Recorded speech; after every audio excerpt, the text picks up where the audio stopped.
Let's talk about Chelsea now. Of course, last season you felt that they still didn't quite know who the first choice front three were. Of course, the goals spread across quite a few of the players. For more on this, Don is still with us, and we welcome Gab Marcotti, but it is a very special moment as it seems like a very long time since we've broken out the Gab-O-Meter, but we feel it's that time of the year, Gab, and we're going to give us the number out of 10, the likelihood these players are to leave Chelsea. Let's start, shall we, with Romelu Lukaku. I'm going to go 4 on this, and the number is rising. Now, as ever with the Gab-O-Meter, I take no responsibility for this because, frankly, it's still very early with Chelsea. The new owners have just come in. It's unclear whether some of the senior executives, like Marina Granovskaya, are still going to be around. But I always felt it was going to be really difficult for Chelsea to shift Lukaku this summer simply because they paid a ton of money for him a year ago. Doesn't have that much of a market, also because his wages are frankly enormous.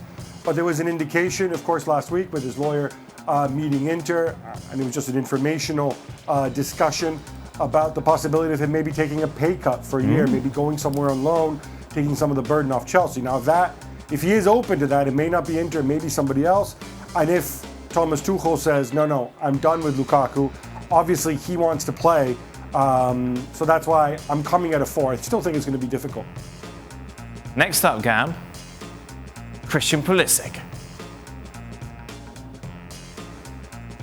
I've gone with a 3 on this one. I think by all accounts, Tuchel likes Pulisic, but again, you've got that front 3, you've got 3 slots in the front 3, and 2 of them are almost automatic choices for Mount and Havertz. There's a lot of competition, of course, for that other spot in the front 3. At some point, Pulisic may ask himself, do I want to play regularly?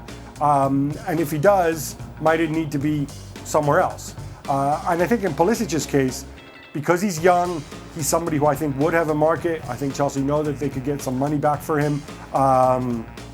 And he may even agree to take a step back and maybe sacrifice a little bit in terms of wages for more opportunity.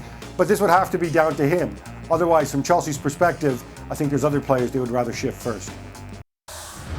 Well, thank you very much for watching ESPN on YouTube. For more sports highlights and analysis, be sure to download the ESPN app. And for live streaming, premium content, and let's not forget as well, ESPN FC 7 days a week. Subscribe to ESPN Plus.